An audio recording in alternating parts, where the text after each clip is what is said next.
2027ની ચૂંટણી નજીક આવી રહી છે, તેવામાં જ તે શેતર વસાવા સાથે ખેલાયો મોટો ખેલ. તો આપણે એના વિશે ચર્ચા કરવા જઈ રહ્યા છીએ, પણ એ પહેલાં તમે નવા હોય તમારી ચેનલ સબસ્ક્રાઈબર કરી લેજો, તેથી કરી આવવાના વિડીયો હું તમારા માટે લાવતો હોઉં છું દોસ્તો.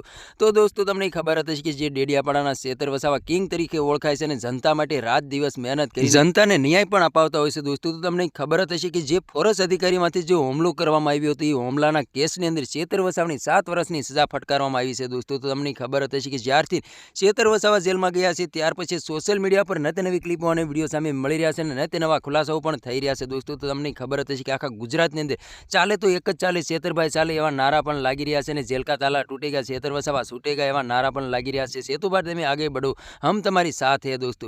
તો દોસ્તો તમને ખબર જ હશે કે આદિવાસી સમાજનું અત્યારે એવું કહેવું છે કે જે શેતર વસાવા જે જનતા માટે લડત લડે છે એટલા માટે ભાજપને સારું નથી લાગતું, એટલા માટે ભાજપ શેતર વસાવાને ફસાવીને વારંવાર શેતર વસાવાને જેલના હવાલે કરી રહી છે. તો અમે આવું અમે નહીં ચલાવી રહીએ, અમે અહીં શેતર વસાવાના સપોર્ટમાં આવીશું અને શેતર વસાવાને ન્યાય અપાવીને જ રહીશું. હાલ અત્યારે ઘણી બધી ક્લિપો અને વિડીયો સામે મળી રહ્યા છે દોસ્તો. તો તમને ખબર જ હશે કે વિસાવદરના ધારાસભ્ય ગોપાલભાઈ ઇટલિયા છે. ગોપાલભાઈ ઇટલિયાનું પણ એવડું મોટું નામ છે કે વાત જ ના પૂછો દોસ્તો. એ પણ જનતા માટે એટલું બધું લડત લડે છે કે વાત જ ના પૂછો દોસ્તો, અને જનતાને ન્યાય પણ અપાવતા હોય છે દોસ્તો. તેવી રીતે જ તે જે શેતર વસાવા ડેડિયાપાડાના ધારાસભ્ય છે અને કિંગ તરીકે ઓળખાય છે દોસ્તો. તમને એ પણ ખબર જ હશે કે શેતર વસાવાની નાની ઉંમરમાં એવડું મોટું નામ છે કે વાત જ ના પૂછો દોસ્તો. એક જ ચાલે તો શેતરભાઈ ચાલે દોસ્તો એવા નારા પણ લાગી રહ્યા છે દોસ્તો. અત્યારે ઘણી બધી ક્લિપો અને વિડીયો સામે મળી રહ્યા છે, એમાં એવું બતાવવામાં આવી રહ્યું છે કે શેતર વસાવાને વારંવાર ફસાવીને ભાજપવાળા જેલના હવાલે કરી રહ્યા છે દોસ્તો. તો તમારે એના વિશે શું કહેવું છે કમેન્ટ કરીને જરૂર બતાવી દોસ્તો. અમારી ચેનલમાં નવું તો ચેનલ સબસ્ક્રાઈબર કરવાનું ભૂલશો નહીં, તેથી કરી આવવાના વિડીયો તમારા માટે લાવતો હશે દોસ્તો. તો આ તો આજનો વિડીયો ગમે લાઈક શેર જરૂર ફરી જય વિડીયો મળી તબ તક કે लिए जय हिंद जय भारत. મળે બીજા વિડીયો તબ તક કે लिए બાય બાય.